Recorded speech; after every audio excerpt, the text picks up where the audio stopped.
todos, muy buenas tardes. En nombre del Ateneo Republicano Blasco Ibáñez, del que soy secretario, como todos sabréis, os doy a todos nuestra más cordial bienvenida y os traslado nuestro agradecimiento por vuestra presencia aquí esta tarde. Y que decir tiene que es un agradecimiento extensivo a todos los que aquí ocupáis la sala. Pero si me lo permitís, lo apoyaré un poquito más, ese agradecimiento un poquito más apoyado a algunas personas que han tenido la gentileza de venir desde puntos muy apartados de la Comunidad Valenciana. Bueno, pues en cualquier caso, muchas gracias a ellos, pero muchas gracias a todos vosotros. Y quiero decir que nuestro Ateneo, a lo largo de todo el año, lleva a cabo muchas actividades en diversas materias, la poesía, presentar libros, y hoy precisamente es una de las actividades, yo creo que es quizá la más importante, la más brillante, esperamos que sea, de todas las que a lo largo de la hacemos. Y creemos que es la más importante por dos razones, porque de un lado rendimos justo homenaje, merecido homenaje al que fuera nuestro patrón, el insigne español y valenciano, don Vicente Rasco Ibáñez.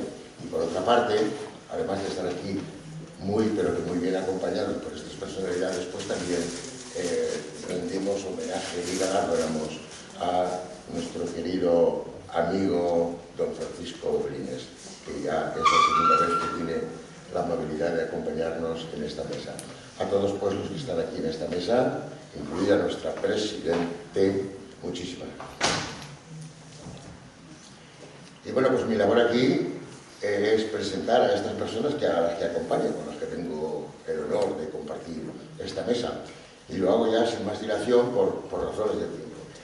Y les presento en primer lugar a una dama que, pese a su juventud, ocupa un destacado lugar en el mundo de la cultura.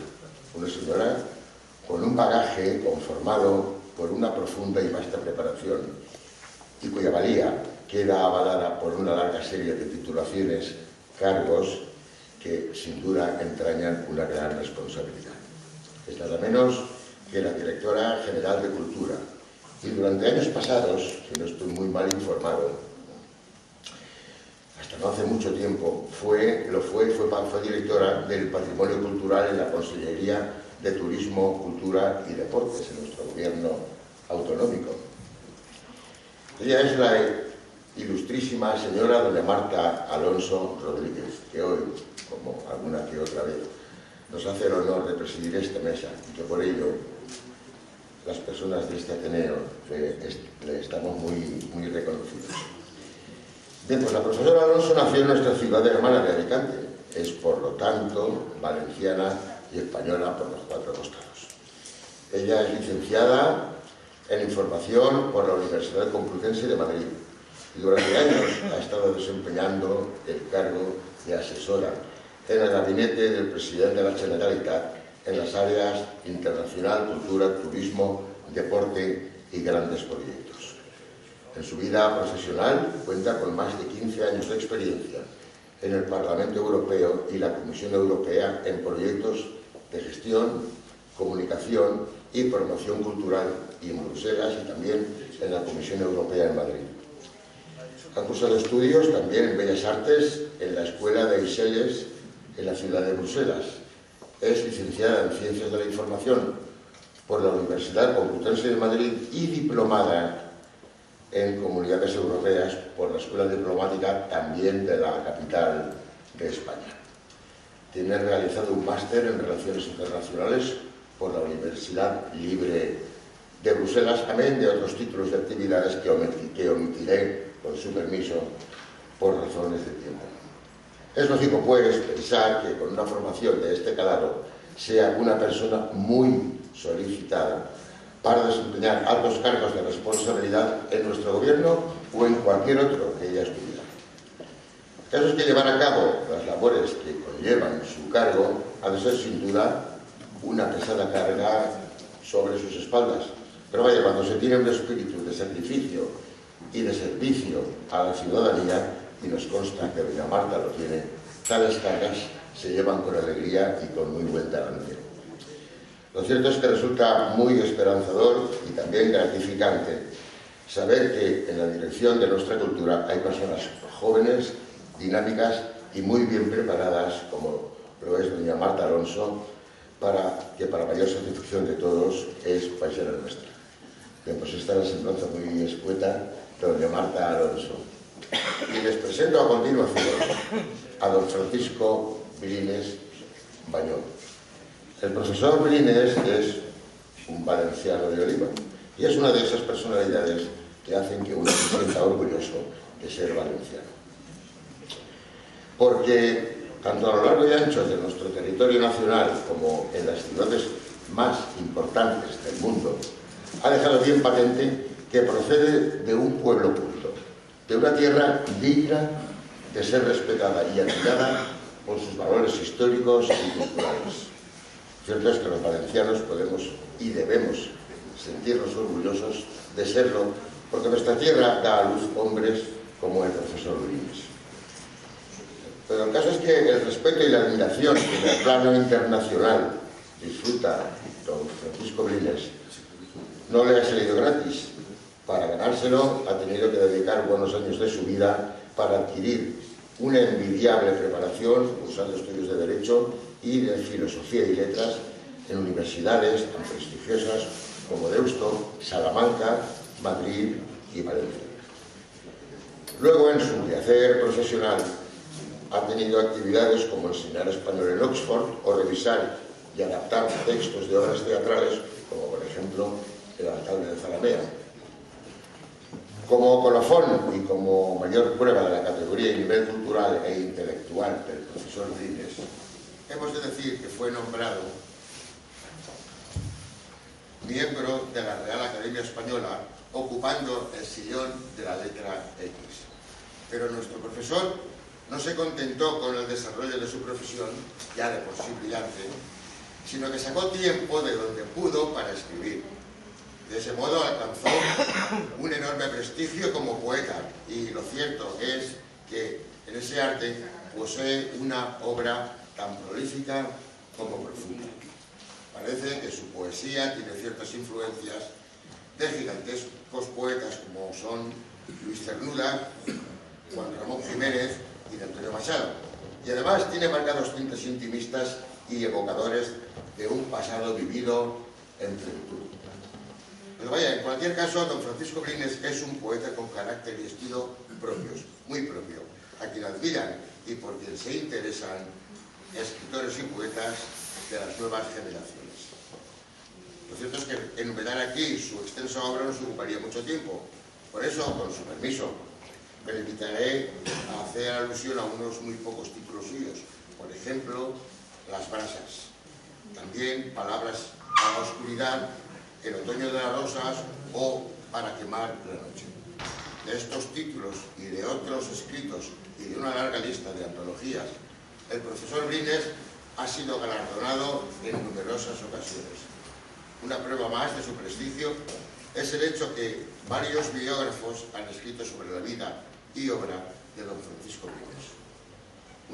Una brillante personalidad de las letras, un destacado representante de la cultura valenciana y española, nacida, como les decía hace un momento, en Oliva, un precioso pueblo mediterráneo que ha dado a luz grandes personalidades como Gregorio Mayans y, en este caso, como don Francisco Brines.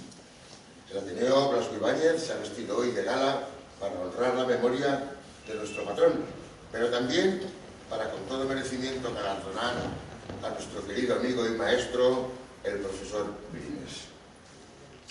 Y por último les presento a la dama que tengo a mi derecha. Ya ven ustedes, lo saben sobradamente, que es la presidente de nuestro Ateneo. Isabel Oliver, el caso es que es una mujer de la que se pueden decir muchas cosas. Ya he tenido la satisfacción de presentarla en múltiples ocasiones. Esto, la verdad, es que hace que me quede sin argumentos para hacerlo una vez más.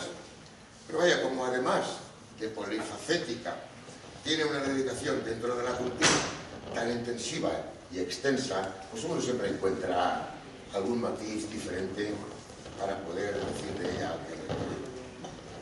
Por su amplio bagaje personal y dentro de su mundo, tanto laboral como cultural, podría comenzar comentando sus titulaciones, desde ser asesora fiscal y jurídica, pasando por sus estudios de Derecho, o su faceta de novelista o conferenciante, y acabando también por su magistral dirección del Ateneo Republicano Pascual. Él ejerce como presidente, ya lo saben ustedes. Además, son ya muchas las ciudades de nuestra región donde se le respeta y admira por la defensa que lleva a cabo de los derechos humanos y de la mujer maltratada, que no de los hombres. De sus ideas y de sus iniciativas salen prácticamente todas las actividades que nuestro Ateneo realiza y que se llevan a cabo, por cierto, con notable éxito. Por ejemplo, el que acabo de nombrar hace un momento, Movimiento de Escritores en Pro de los Derechos Humanos. No sé si me equivoco en alguna sílaba. ¿Verdad que no? Bueno, y efectivamente todo esto que acabo de decir es admirable, resulta deslumbrante para la mayoría de las personas que la conocen, para este servidor también. Pero Isabel Oliver, con una personalidad de extraña mezcla de pragmatismo y romanticismo, es con lo que realmente encandila, es con la poesía. Es para eso para lo que parece estar nacida.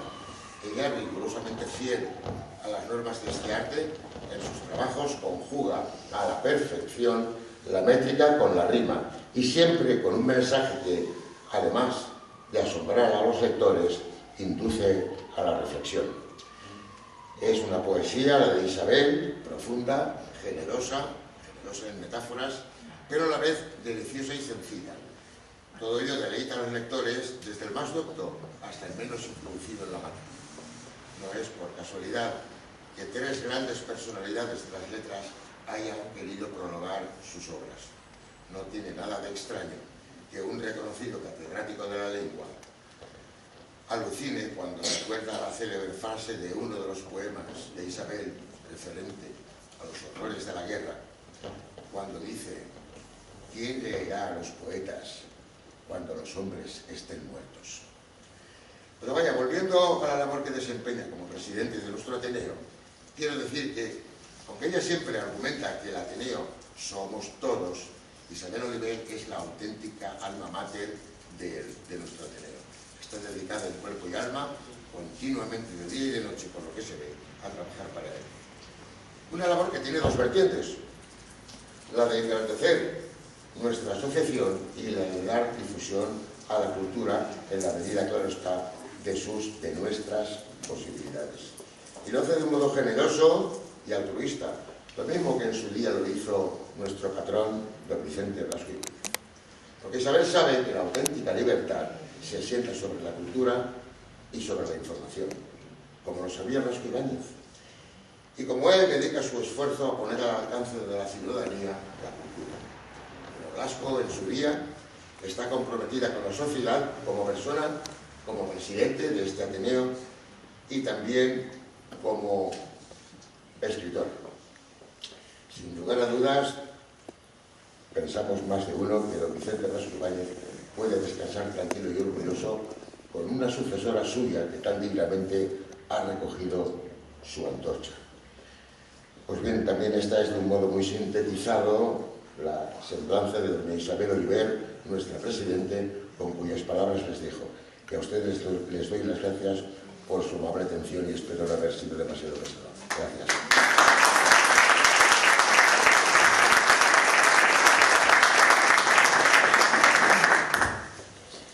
Muchas gracias, Tino. Buenas tardes, ilustrísima señora doña Marta Alonso, don Francisco Brides, don Celestino Álvarez, don Roberto Bermer. Amigos todos, tenemos aquí al secretario general del libro, bienvenido. Tenemos a algunos presidentes, bienvenidos a todos. Veo aquí muchas caras amigas, casi todos socios, otros son simpatizantes. Muchísimas gracias por venir, y especialmente a los que habéis venido de Murcia Sabéis que tenemos 6 delegaciones abiertas, una de ellas está en Murcia, y han venido 3 representantes. Estamos muy orgullosos de que hagáis este viaje, por estar con nosotros. Muchísimas gracias. También agradecer a Rosa María Vilarroch, también de la delegación de Castellón, que ha venido desde Castellón. Muchísimas gracias, Rosa. Bueno, pues como parece ser que se ha dicho ya mucho de lo que había que decir, y vamos un poco tarde, porque yo dije a las 6:30 con la intención de empezar a las 7, porque os conozco, que sé que llegáis un poquito tarde, que si aparcáis, que si no llega el autobús, pero bueno, a las 6:30 empezaremos a las 7, pero hemos empezado a las 7:20, y han puesto como norma en el Ateneo cerrar a las 8:30, no importa si estamos más tiempo, no pasa nada. Tenemos la chica que está aquí ahora es muy amable y muy responsable y no nos deja, no pasa nada, pero tampoco hay que abusar. Solamente voy a dar unas cuantas pinceladas de agradecimiento y daremos paso a lo que nos ocupa hoy, que es, dentro del homenaje a Vicente Blasco Ibáñez, hacer la entrega de la Pluma de Oro y la entrega de los premios literarios. La Pluma de Oro es nuestro máximo galardón, que yo creo que llama engaño, porque al decir Pluma de Oro puede parecer que es una insignia de oro o una pluma de escribir de oro. Ojalá algún día no muy lejano tengamos suficientes recursos para poder hacerlo, que no os creáis que no está en nuestra mente, que sí que lo tengo en mente. De hecho, ya hoy le he preguntado a la persona que nos ha hecho las placas que nos diga cuánto nos costaría una insignia de oro de 18 quilates, para tenerlo en cuenta. Porque este es un galardón que no otorgamos todos los años, simplemente pues cada 2 o 3 años alguna personalidad que consideramos importante, que ha hecho cosas importantes por el Ateneo y que además tiene una gran relevancia cultural en la comunidad valenciana, como es el caso de nuestro amigo don Francisco Briñes, a quien estamos muy agradecidos. Hoy es el segundo día en el que homenajeamos a Blasco Ibáñez. Ayer estuvimos en el cementerio, le hicimos una ofrenda floral, una corona de laurel, como se merecen todos los grandes, y leímos ante su tumba pasajes de su obra, unos y otros, algún poema que le habían hecho para el momento.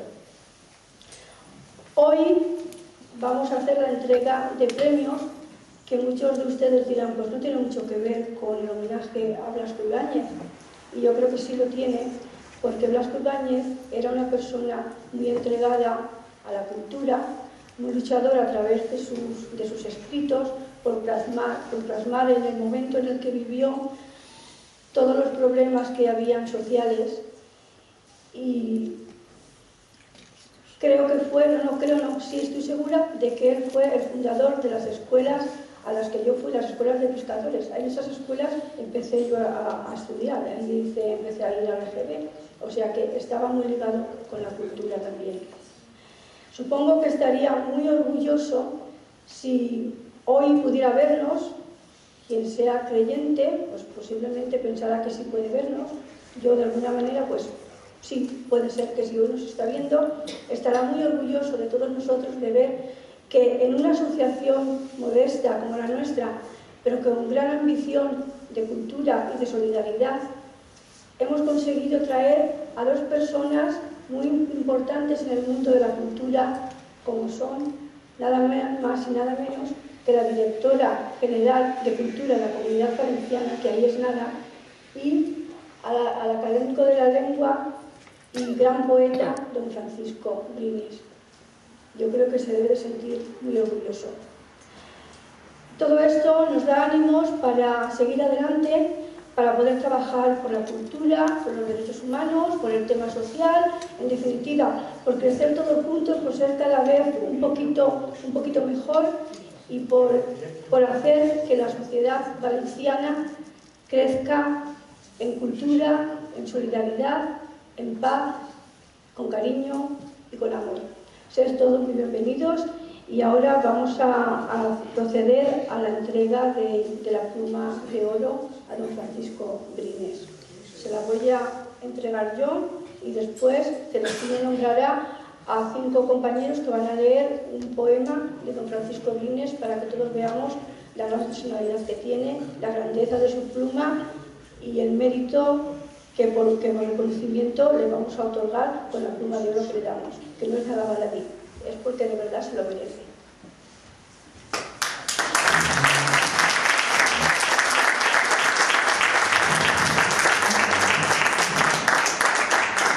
Bueno, pues la pluma dice: el Ateneo Blasco Ibáñez, reconociendo los méritos literarios y humanos que concurren en la persona del poeta Francisco Green Español, le otorga su máximo galardón, la pluma de oro.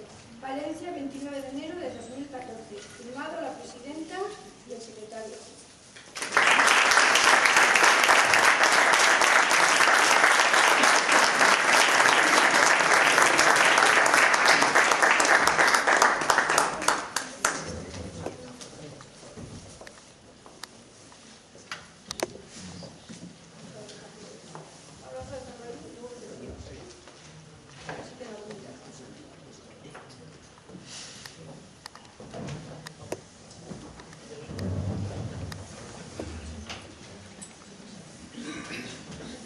Bien, pues una vez entregado el justo y merecido premio a nuestro catedrático y profesor y maestro, lo que vamos a proceder es, dentro del elenco de los rapsodas que tenemos aquí, cada uno de ellos subirá y leerá un fragmento o poema de don Francisco.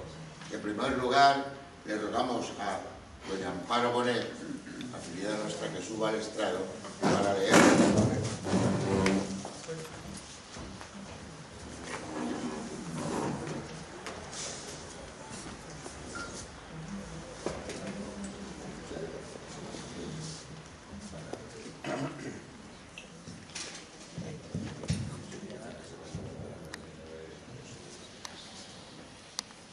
En primer lugar,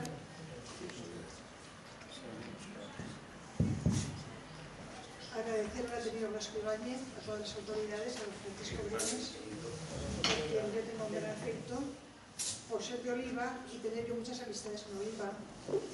Y yo he seleccionado un poema que me ha gustado mucho porque tiene muchas inflexiones y entonces tiene un especial tono que se titula Escrito en el humo. Ahora abro mis ojos más y está escrito en el humo lo que leo. Todos hemos unido nuestro tiempo esta noche inútilmente. Y ahora que el cielo se deshace en el vaso y sube por el alma, ay, amigos míos, os quedáis serios recordando. La juventud persiste aún en algún rostro solitario y en otros es clamor de realidad, gesto aturdido, y en algunos se inicia con la edad la esperanza. La música nos llega con cansancio al espíritu. El humo distancia los objetos, nuestras manos, la quemadura de los ojos. Filtra la cenicienta voz de algún amigo, nos deja su dolor. Despojado está el tiempo, el alma más desnuda, más sola. Somos ya como el fuego, tendemos al reposo de lo que está quemado. Turbados al salir, miramos las estrellas, su reunida juventud, las distintas edades de sus cuerpos, llamas vivas. Temblamos al mirarlas. Tienen, como nosotros, la inquietud misteriosa de las cosas que mueren.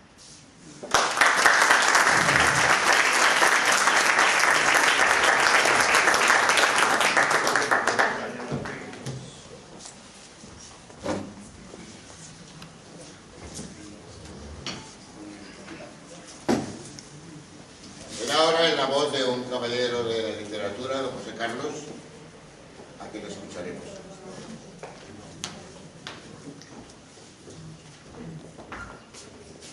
Buenas noches, presidenta, don Marta, don Francisco,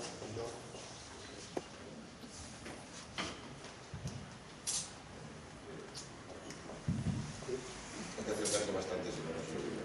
Mi poema es Causa del amor. Cuando me han preguntado la causa de mi amor, yo nunca he respondido. Ya conocéis su gran belleza, y aún es posible que existan rostros más hermosos.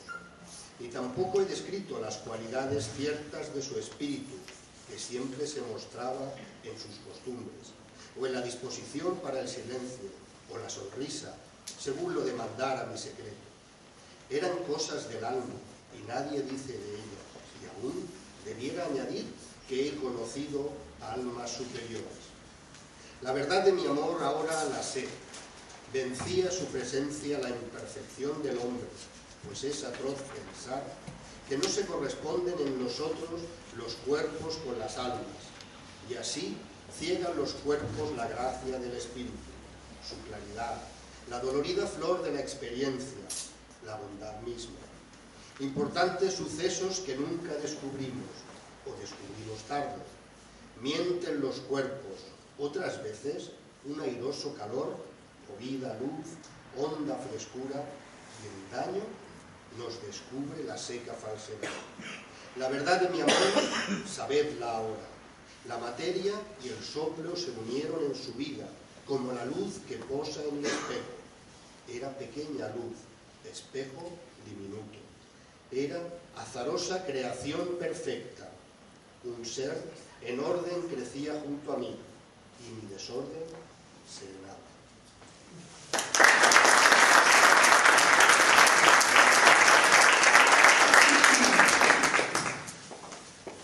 En la voz de otra dama, con un apellido muy notable, doña Ana Fernández de Córdoba, escucharemos a continuación Presidente Flamenco.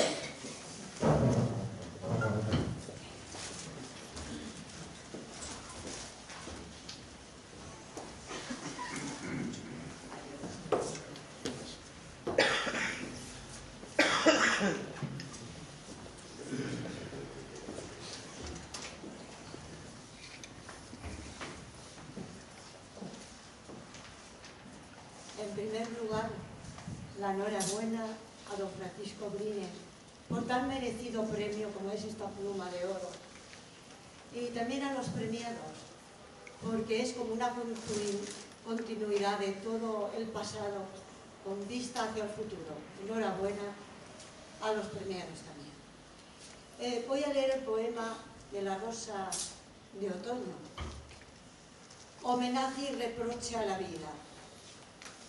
¿Cómo me gustaría verte sentado ahí, apoyado en el tronco de ese pino, muchacho, como en los días viejos ya perdidos, sintiendo que los cantos de los pájaros altos cubrían tu cabeza, bajando del azul de rama en rama, y ver tus ojos negros llenos de pensamiento, y que me hablases de la vida con la capacidad de tu entusiasmo, espiar la tristeza que ahora escondes, querer hasta el delirio tu inocencia, y que así me mirases y me hablases, sentirte tan cercano y a mí ajeno, y que nunca supieras quién soy yo, que no me adivinaras, porque no conocieras, al saberlo, la extrañeza y el misterio del vivir.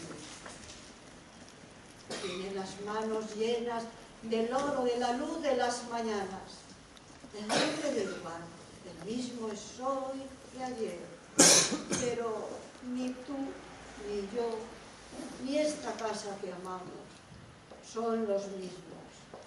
Mira si no mis manos y dime qué se hizo de tanta luz y de aquellas mañanas. Mas no mires las sombras de mis manos, aún tengo que venir, y esto que más me apena, ya que así.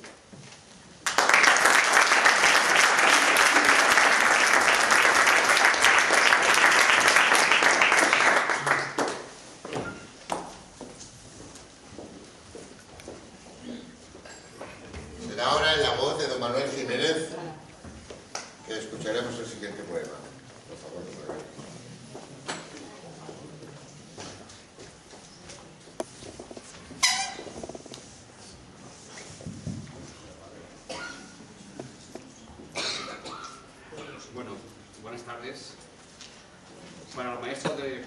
Francisco Brines, he elegido su poema La tarde imaginada, del libro La última costa. Si ahora pudiera ver las desnudas montañas de oliva, la exagua luz cayendo entre sus piedras, a sus pies los naranjos sombríos, el aire azul en torno de la casa y al frente el mar, muy pálido. Está mi cuerpo allí, sabiéndome aún vivo y por ello feliz o esperanza de serlo. Escribo en esta tarde, con la luz de Madrid que cae en las terrazas, la tarde que te imagino que estoy allí, en la piedad de Elca, o escribo para siempre desde la noche inmensa e impura, en que no me sé vivo, y desde ahí, tan árido, porque mi mano, en el espectro de papel, enciende vagamente para las espectrales, dar testimonio inútil de que estuve en la vida afortunada y tuve la experiencia de la felicidad. Solo porque en mis ojos las tardes sucesivas se acogieron como las ramas paran los sucesivos pájaros, puedo, desde este hueco seco, hacer mover el aire en una tarde incierta, ni siquiera extinguida, pues que fue imaginada, y así resume todas las tardes de mi vida. Y a mí, ¿quién podría salvarme? ¿Tus ojos, que ahora crean mi tarde inexistente? Lector, esfuérzate y enciéndela. Está donde un olor de rosas te llega del camino. Si existo es porque existes. Tú repites mi vida y no la reconozco.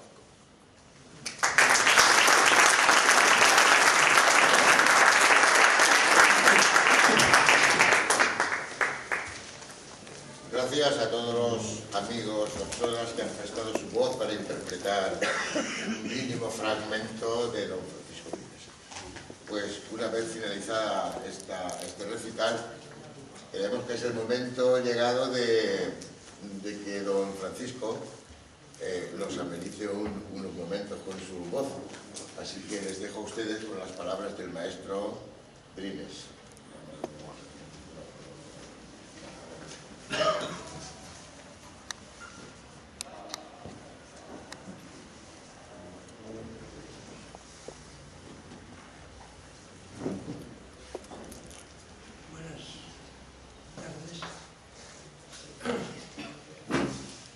Los poetas somos las personas más tartamudas que existen. Sencillamente una palabra, otra, una coma, un espacio en blanco nos preocupan, y hablar no digamos. Me siento un poco abrumado por tener que hacerlo, aunque sea tan fácil como dar las gracias a ustedes por el cariño con que me han acogido aquí desde que llegué y en días sucesivos. Y debo decir que yo, como ustedes, amo la poesía y la ejecuto, una cosa que nunca es conversación de sobremesa en ningún lugar. Y sin embargo, le damos tiempo a la poesía para ver si la poesía nos colma de agradecimiento por el conocimiento que nos da y por el modo de educar nuestra vida en función de que la gocemos mejor, con más plenitud, y no solo la dicha, sino también la desdicha. La poesía, en este sentido, es muy consoladora y sobre todo educadora. Educadora para vivir mejor la existencia, que es el único don que nos ha ofrecido el nacimiento y del que estamos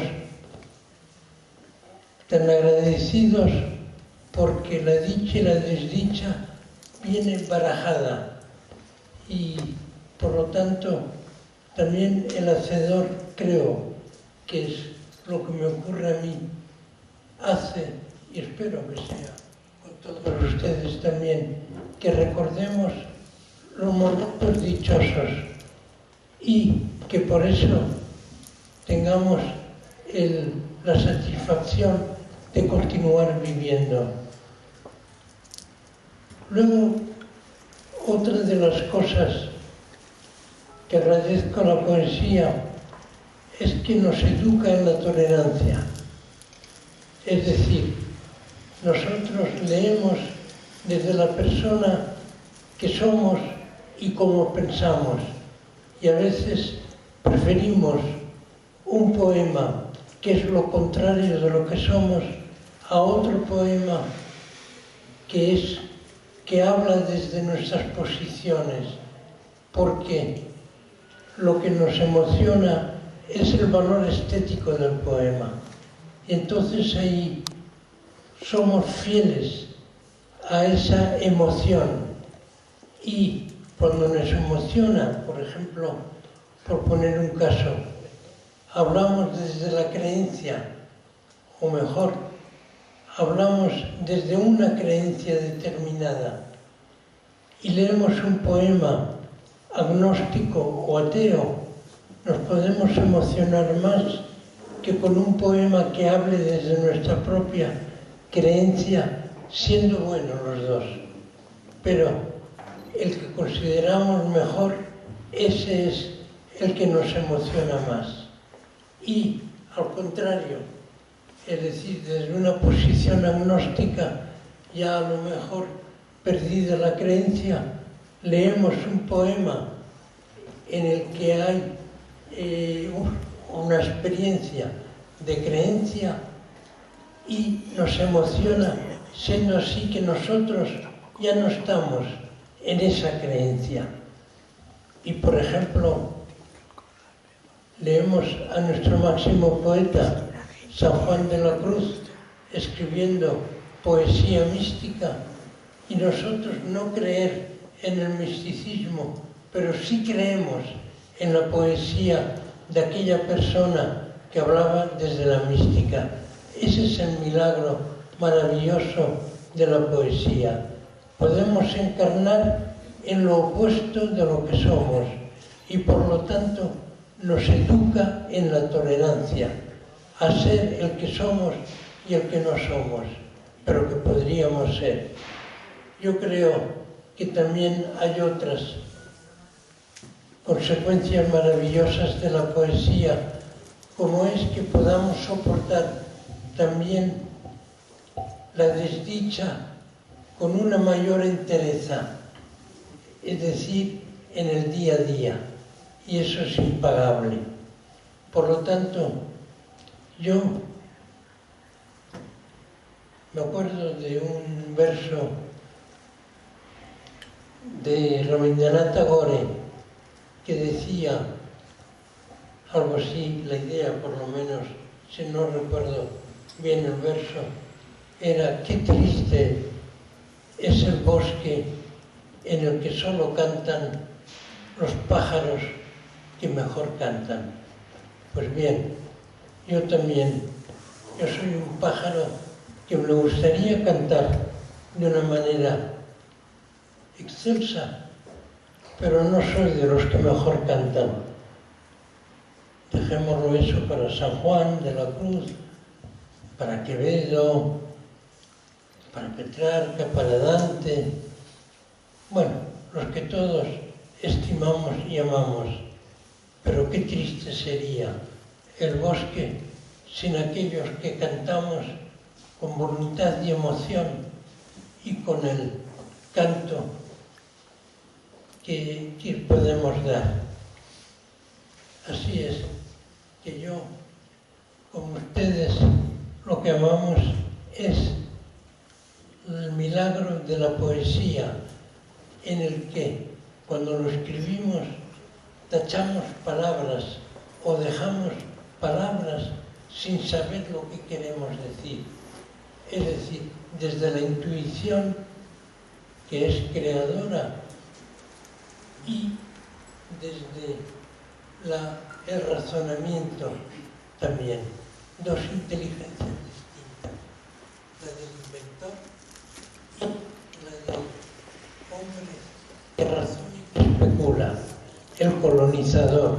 Así es que intuitivamente y de la manera esta de el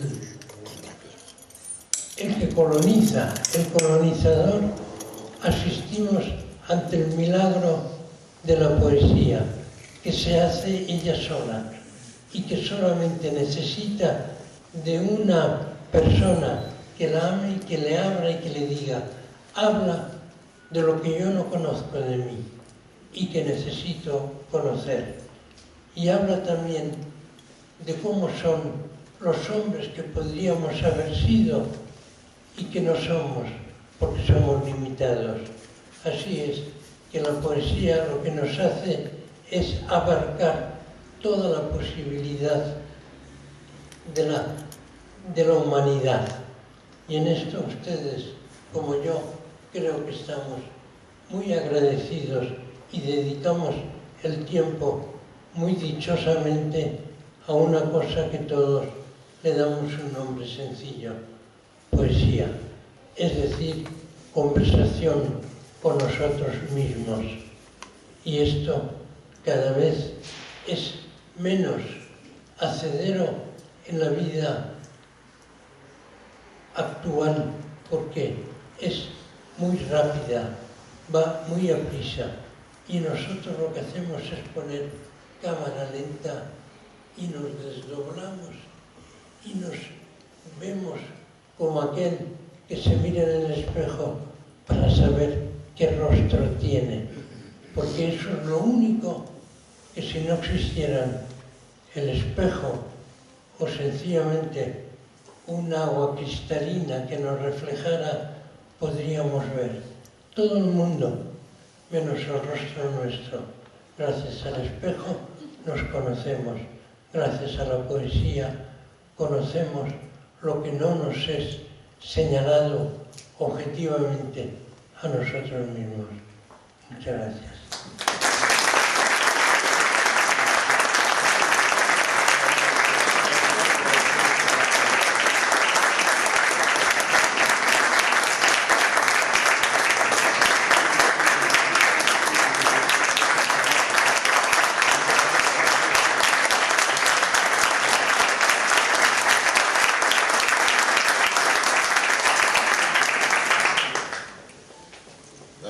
Hemos de dárselas a nuestro maestro, al profesor Brines, porque desde aquí hemos podido darnos cuenta que todo el auditorio teníamos la mente y el corazón abierto a las palabras del maestro. Muchas gracias por ello, profesor. Bien, y una vez llegado este momento, tenemos la oportunidad de ser amenizados por un virtuoso de la música, por un maestro que, a pesar de su juventud, lo es. Él ha tenido la gentileza, que agradecemos muchísimo en el Ateneo, de venir a amenizarnos este ratito con su música. Se trata del maestro Roberto Bermey, que a continuación nos dedicará con alguna de sus piezas, por favor.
del Ateneo, digo así porque sí me evito decir presidente, la presidencia del Ateneo, doña Isabel Oliver, le da el acta de los premios concedidos por nuestro Ateneo a los ganadores.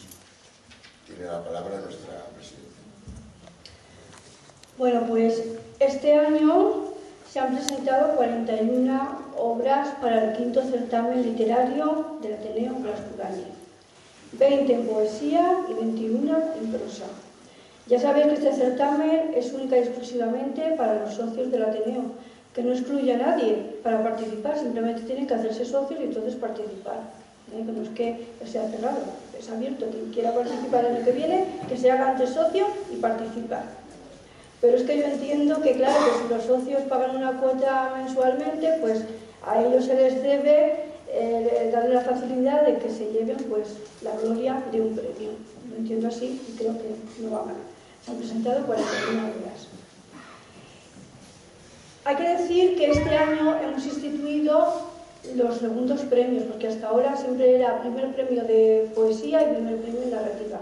Y este año hemos puesto ya también segundo premio en narrativa y segundo premio en poesía. Los primeros premios están dotados con placa y 200 euros y los segundos con diploma y con 100 euros.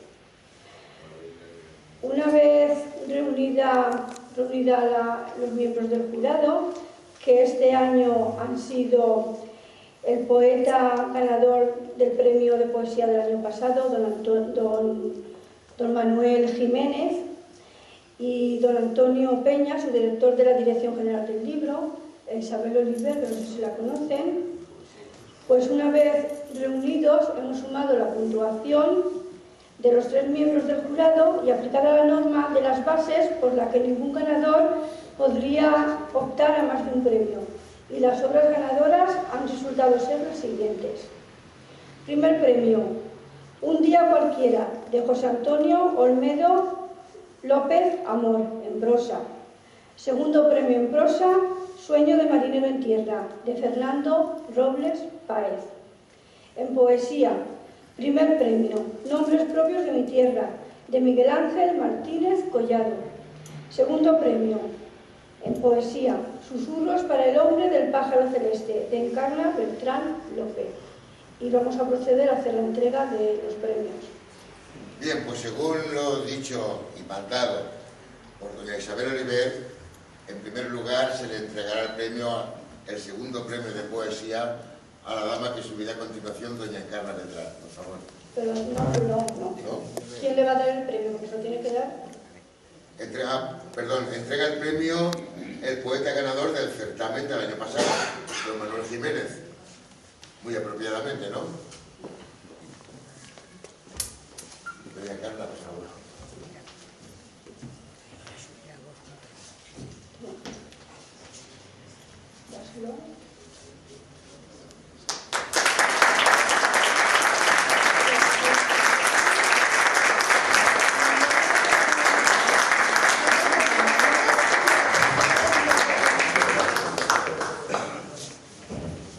Pues tendremos la oportunidad a continuación de escuchar el poema ganador de doña Encarna Beltrán, que a continuación se lo leerá. Buenas noches, gracias a ustedes, maestro.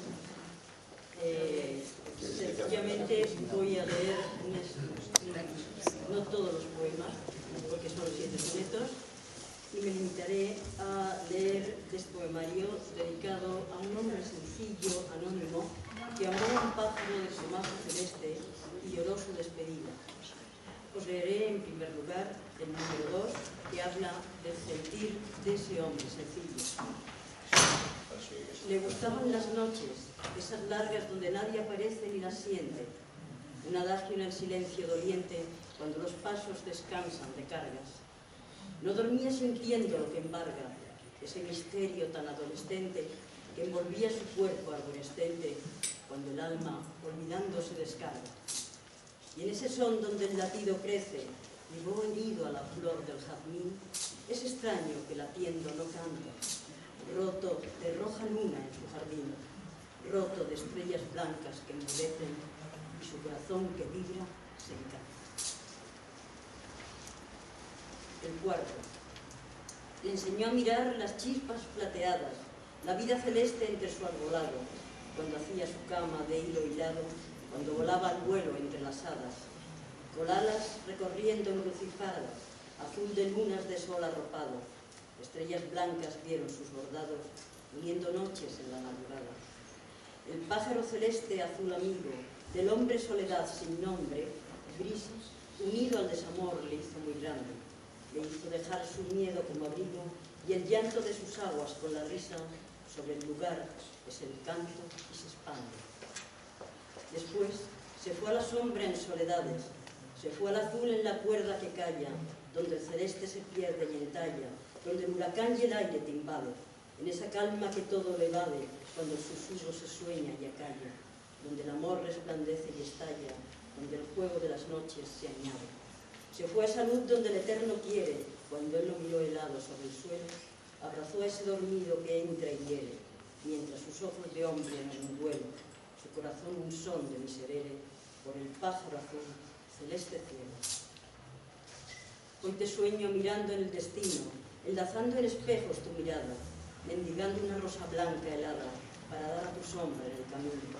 Y te sueño en tu río cristalino de pájaros con sones de balada, y me lleva, y me aleja tu cascada sobre ese sol de luces diamantinas, que rueda entre las nubes sobre olvido, dejando tus lejanas transparencias, donde el sereno se tuerce torcido. La calma de la noche entra en su esencia, la voz de tu palabra se ha dormido, pero se duele y se siente tu ausencia. Y que solos murmuran el sol y el viento, esta tarde latiendo de tu olvido, la lengua en la campana se ha dormido entre cadencia de sonido lento.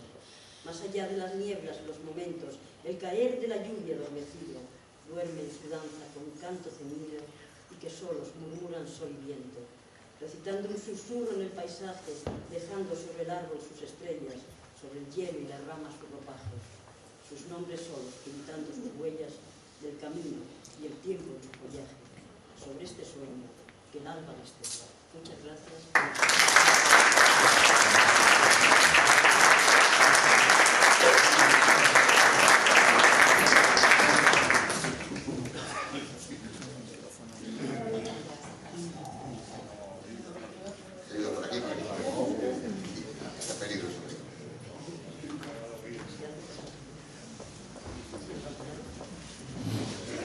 El ganador del segundo premio en prosa ha sido don Fernando Robles.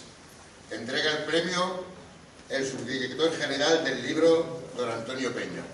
Por favor.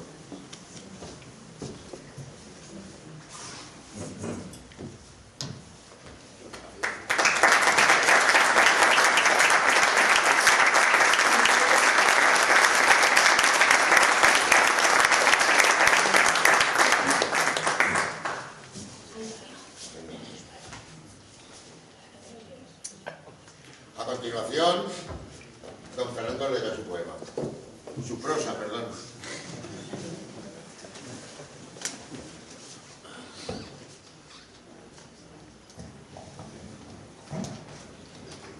¿Se oye mejor así? Tampoco. Esto no va. No. Ahora, tampoco.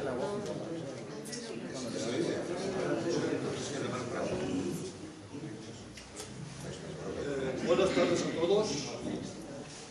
En primer lugar, como no, dar las gracias por haber considerado mi relato merecedor del segundo premio.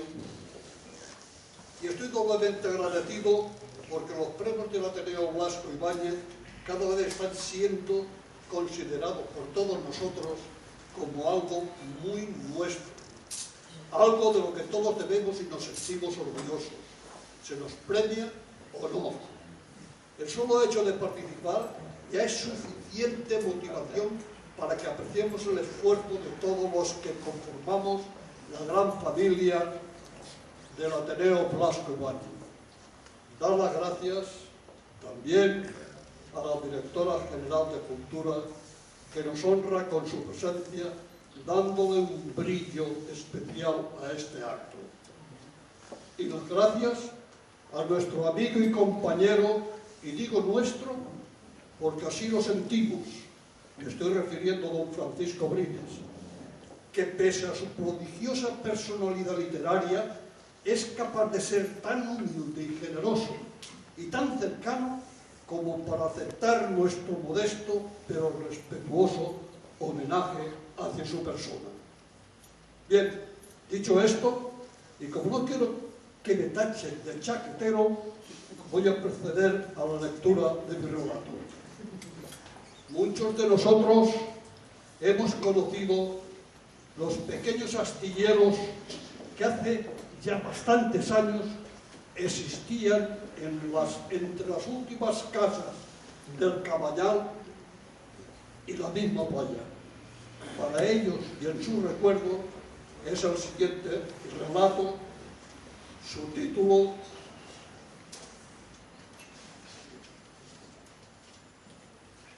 Sueño de marinero en tierra. Recuerdo los astilleros artesanos junto al mar. Recuerdo a los calafateadores trabajando la noble madera. El aire salino y el olor a brea quemada te envolvían y era una dulce caricia para los sentidos.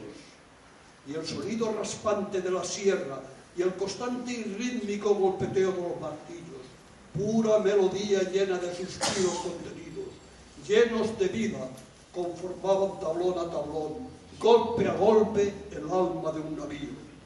Con paciencia, con amor y con ternura, separaban sabiamente con cincel los tablones y la estopa expertamente introducida, golpeando con un mazo la madera. Y aquel olor a brea y después a pintura, y a la masa extendida con espátula, quedaron en mis sentidos y en mi retina de por vida. Qué estampa más bella conformaban los pequeños astilleros, casi en la orilla misma de la playa del Cabanyal o Vilanova del Grau, Villanueva del Mar de Valencia. Mi Cabanyal, mi barrio, aquel trocito del corazón de mi Valencia, casi olvidado por mis gentes valencianas, tan cerca y tan lejos del final de la década de los años 30 del siglo XX. Aquellos tiempos donde el reloj parecía marcar las horas despacio y la vida misma aparentaba detenerse, mecida en las olas del mar en calma. Hoy son recuerdos vívidos que quedaron clavados en mi alma de niño, donde jamás morirán mientras tenga un hálito de vida. En mi ignorancia de crío, era para mí cosa de magia la unión de las cuadernas de las tablas del forro, sin una grieta por donde pudiera penetrar el agua del mar. Cuánto sudor y febril trabajo y qué grato arte marinero. De la nada convertían los maderos en navíos y así, día a día, construían o calafateaban el alma de aquellas gráciles barcazas. Las embarcaciones solían integrar en su tripulación a un maestro artesano calafateador, a un oficial y quizás a un aprendiz. En alta mar eran imprescindibles. Reparar una vía de agua correctamente podía significar la salvación de la tripulación y la embarcación. En mis años de mozuelo conocí a un maestro calafateador, muy viejecito, y según me contaba, aquello no era un oficio. Aquel trabajo había sido su vida y quería que fuera su muerte. No resistía vivir sin los efluvios que emanaban la brea, el cáñamo, o estopa, la pintura y la vasilla. Tanto era así que, aun casi sin fuerza para mantenerse en pie, no pasaba un solo día sin rondar los pequeños astilleros, paseando muy lentamente como si llevara cogida del brazo a la primera de sus novias, queriendo detener el tiempo para disfrutar del roce de la piel y el perfume del pelo de aquel primer amor. Algo me atraía hacia aquel casi despojo humano a sus 90 años y todavía enamorado de una profesión que tan solo le había proporcionado lo justo para vivir medianamente regular. Tanto fervor acabó por embriagarme y mi olfato y en mi olfato quedó incrustado el sahumerio, resultado de la mezcla de los productos utilizados para unir y ungir los cascos de las barcazas. Jovencito, exclamaba cuando le preguntaba cosas de su oficio. En esta profesión interviene mucha gente, desde hiladoras, hiladores de estopa, carpinteros especializados, herreros, cordeleros, cosederas, costureras de velas. ¿Y sabes cuál fue el primer astillero de Vilanova del Grau? No lo sé, abuelo, ¿cómo voy a saberlo? Seguramente fue antes de nacer yo. Pues claro, mocoso, y mucho antes de nacer mi tatarabuelo. Pero tú conoces ese primer astillero. Son las naves de las Atarazanas y están muy cerca de la iglesia de Santa María del Mar, donde se venera al Santísimo Cristo del Grau, que según la leyenda llegó flotando sobre una escalera, o de una escalera. Pues allí se construyeron hace 6 siglos las primeras embarcaciones de Valencia. Yo lo sé porque he leído mucho, y mis abuelos y mi padre me contaban historias sobre ellas. Fue el primer astillero en Valencia, donde se construían barcos para la pesca y el comercio e incluso para la guerra. Como estaba en la misma orilla del mar, se encontraba expuesto a ataques de piratas y corsarios y sirvió como defensa de la costa de Vilanova del Grau, utilizándose para defenderse del mismo armamento de las naves depositado en las Atarazanas. Más adelante, las Atarazanas se utilizaron como almacén de trigo que llegaba por el mar para abastecer a Valencia. También sirvieron como establo para los churrás de la ciudad. Incluso sirvieron como almacén de sal y, según me contó mi padre, a mediados del siglo XIX fueron vendidas a particulares, fragmentándolas en naves individuales, perdiéndose la unidad de un único conjunto arquitectónico. Me quedaba siempre como embelesado. Sus historias me trasladaban a otras épocas y me veía a mí mismo como calafeteador y al mismo tiempo defendiendo las Atarazanas contra los piratas y los corsarios, contra bucos, espadas y cañones. Y sin poderlo evitar exclamé: yo quiero ser calafeteador. Le decía casi como en una súplica: primero tendrán que admitirte como aprendiz. Cuando lleves varios años serás ayudante, luego oficial si te aplicas bien y con mucha experiencia algún día podrás llegar a maestro artesano. Con qué orgullo decía lo de maestro artesano. Gracias a aquel ser viejo, cochambroso, de una sabiduría inmensa producto de sus experiencias, de sus arrugas y de sus manos encallecidas, logré entrar a los 12 años como aprendiz de calafeteador en uno de los más pequeños astilleros del Cabañal, a escasos metros de donde las olas besaban la blanca arena. Un atardecer, casi ya en la penumbra, con el sol ocultándose por detrás de las montañas de la Sierra de la Calderona, me encontraba sumido en lo más triste desesperación. Acababan de despedirme del astillero. Habían transcurrido menos de 3 meses. Algo me pasaba que me ahogaba. Aquellos efluvios que tan gratos antes me resultaban, ahora el médico me dijo que podían ser mi muerte. Me provocaban accesos reumáticos y al parecer eran por el cáñamo y la brea. Llorando y con la cabeza entre mis manos, sentada frente a los astilleros, con mi vida rota para siempre, o eso creía entonces, noté una caricia tierna sobre mi cabello. Era el anciano calafeteador. Te pase lo que te pase, todo tiene remedio. Nada es tan importante como vivir en paz con uno mismo. No pude remediar contestarle con acritud. Usted es un viejo y ha vivido como ha querido. Yo nunca podré decir lo mismo. Y tú eres un mocoso. No te tengas como hombre si lloras como un chiquillo. Dime qué te pasa. ¿Somos amigos o no? Me cogió las manos con una fuerza inusitada. Sus ojos se habían empequeñecido. Cambiaron de verdes acuosos a marrón oscuro y sentí que me estremecía. sin darme cuenta, me encontré abrazado a él y, como un milagro, cesaron mis llantos y mis nervios se calmaron. Aquel cuerpo que creí sin fuerzas y ya moribundo resultó ser de una calidad tremenda, casi tanto como un abrazo de madre.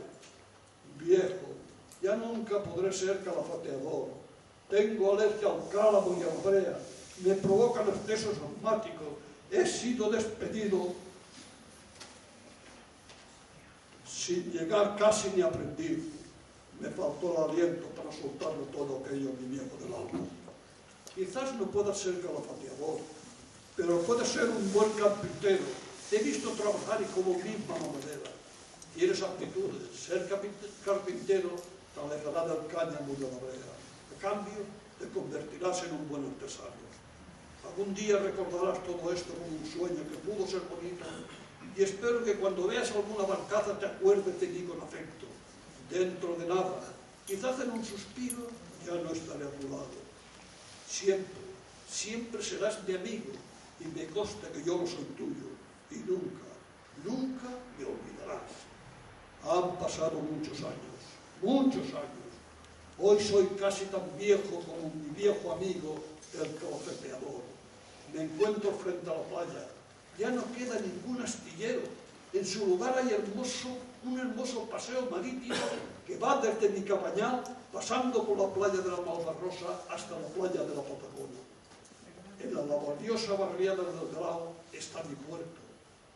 El puerto es inmenso a costa de haber perdido para mí una de las joyas marítimas que me hacían más feliz los días festivos, la Chitá, aquella especie de pequeña isla artificial alargada donde buceaba y cogía pulpos, clóchinas y pescaba.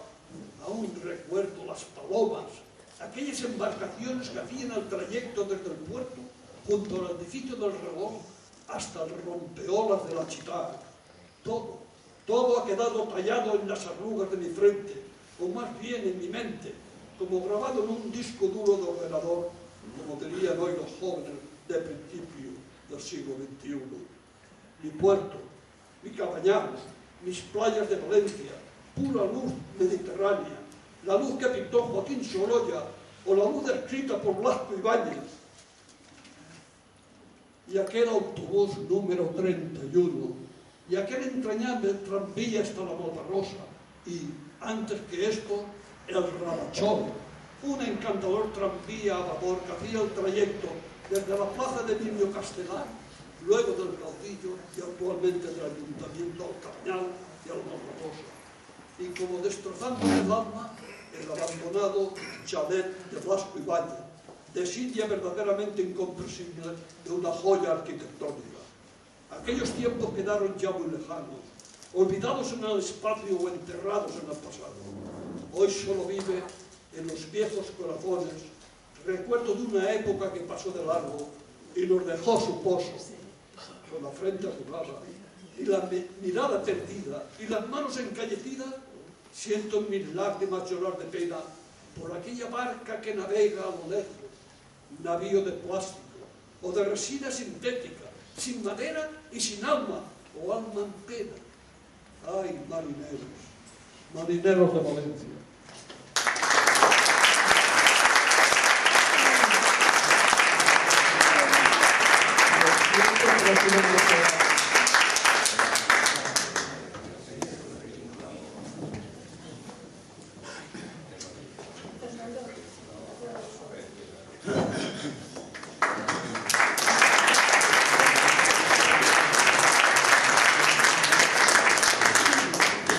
Gracias por su lectura, don Fernando. Si hay por aquí alguien del Cabañal, seguro que se ha conmovido. Gracias. Bien, pues ahora a continuación le haremos entrega al ganador del primer premio de poesía, que es don Miguel Ángel Martínez Collado. Él es quien se ha hecho acreedor al premio y se le hará la entrega del premio el poeta y académico de la lengua española, don Francisco Brines. Por favor.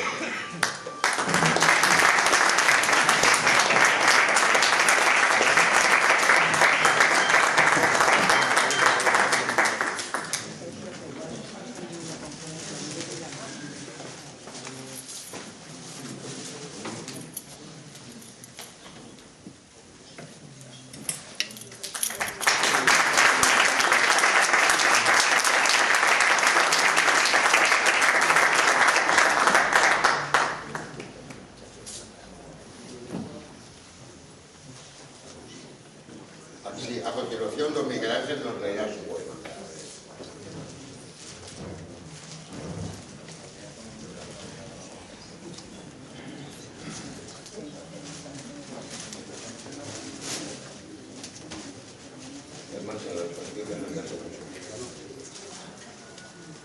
Entre las personas, no sé si se oye, entre las personas que me han precedido he aprendido un montón de cosas importantes y una pequeña cosa, que la interrelación entre el micro y el atril es manifiestamente mejor.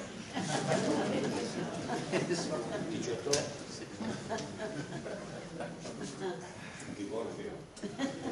ilustrísima señora directora de Cultura, doña Marta Alonso, señora presidenta del Ateneo Republicano Blasco Ibáñez, del Gobierno, junta directiva, componentes del jurado que han decidido premiar mi trabajo, gracias a todos por la apuesta, señores socios, simpatizantes, amigos y público en general.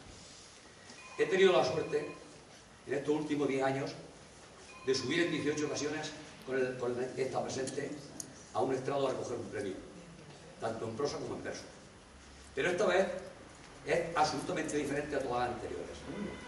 Diferente porque se me entrega un premio de poesía en un centro que lucha por ser, y lo está consiguiendo, capital de la cultura, catedral y capital de la cultura. Desde el más humilde de los socios, desde mí mismo, hasta una junta directiva que se entrega en cuerpo y alma a la causa de la cultura. De su presidenta, solo quiero decir que se puso el uso horario por montera y se inventó el día de 25 horas. Doña Isabel Oliver. Pero es diferente también porque se cumple para mí en este acto el sueño de compartirlo con el ilustre académico, escritor y poeta don Francisco Brines, Premio Nacional de Literatura, Premio de las Letras Castellanas y Valencianas. Y no voy a enumerar en este acto la multitud de galardones que ya, por otra parte, Celestino ha reconocido, y de reconocimientos que a lo largo de su obra ha cosechado, porque es de todos conocida la trayectoria del maestro. Sí quiero decir con toda rotundidad, y así lo he dejado escrito en alguna ocasión, que nos acompaña uno de los mejores poetas vivos de la generación del 50. Gracias, profesor, por la extensa obra que nos lega. Un día se desprenderá el último pétalo del otoño de las rosas, su autor. Usted no estará, pero su obra será siempre edén de primavera para deleite de los nietos de mis nietos, a poco que los políticos estén por la labor de la cultura, como está demostrando hoy aquí Marta Alonso con su presencia, y también el director del libro. Y por último, mi más sincera felicitación al resto de premiados, tanto en prosa como en verso. Y ahora paso a leer el poema que me han concedido. Se llama Nombres propios de mi tierra. Bueno, algunos saben que soy andaluz, pero estos son nombres propios de mi tierra que destaco en mi poema. Federico García Lorca. Noche de luto, de muerte, de luto y muerte, gitanos que velan el cuerpo inerte, la vida seca la fuente y el silencio de sus manos. ¿Quién llenará el folio en blanco de este verso inacabado? Noche, hoguera, luna, campo, en plomba que rompe el llanto de poeta enamorado. Federico, Federico, grita una estrella llorando, y una paloma en su pico lleva pétalos de nardo, y la luna tiñe el niño de negro desesperado. Y en la calle, una gitana rompe el aire con sus manos, bailando la noche clara, y con sus ojos llorando. Canastera, ¿qué te pasa? Federico, lo han matado. No tenemos ya quien haga poemas a los gitanos. Pinta se viste de duelo y se queda un folio en blanco. Llora Granada de nuevo la muerte de su paisano, y en el folio queda un verso para siempre inacabado. Antonio Machado. No se asusten más.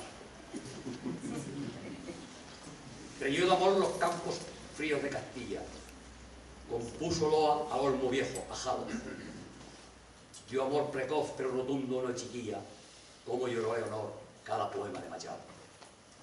Sembró cultura en tierras de olivares, que rizan olas desde Úbeda a Baeza, rincón donde enterró tanta tristeza, donde su corazón pagó por la pereza, donde vistió cada rincón de luto sus cantares. Humilde el corazón, el verso activo, y en el recuerdo la sombra del viejo limonero.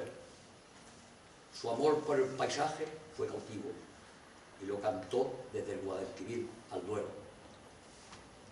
Pincel fue de Encinares castellano, viajó en un tren ligero de equipaje. Trozos de amor, su pluma en sus manos, llevó el papel de jirones de vida y de paisaje. Buscó sin encontrar las escaleras para alcanzar su verso hasta la cruz. No es que la gloria siguiera, ni es que el sueño persiguiera poder hablar con Jesús. Fue soñador de caminos y conoció el de Granada, estrella de madrugada, de silencio y noche clara, y de sangre derramada de su amigo García Lorca. Quedó por fin su corazón helado, su pluma quedó inerte a edad temprana, por la España que hubiera retratado. Llegó para él la noche sin mañana, enmudeció por fin su verso, su pecado, que fue querer como la quiso a España. Voló junto a Leonor tal vez, y allí a su lado hizo renuncia impuesta de una mañana para vivir con ella en el pasado. Te fuiste, Antonio, para morir en tierra extraña, pero dejaste en el papel tu gran legado. Prestas a mis vacíos tanta compañía, que para mí ni se murió ni morirás Machado.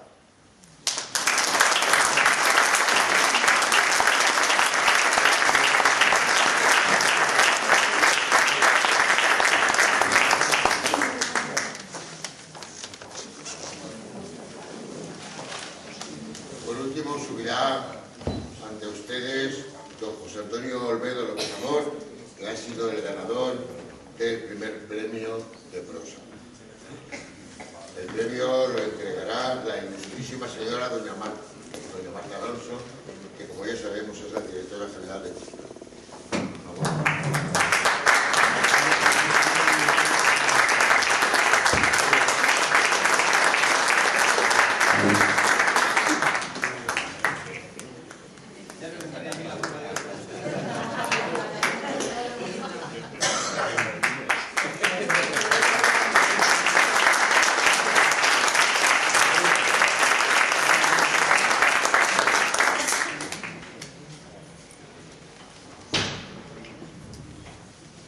Bien, pues a continuación José Antonio nos relegará su trabajo.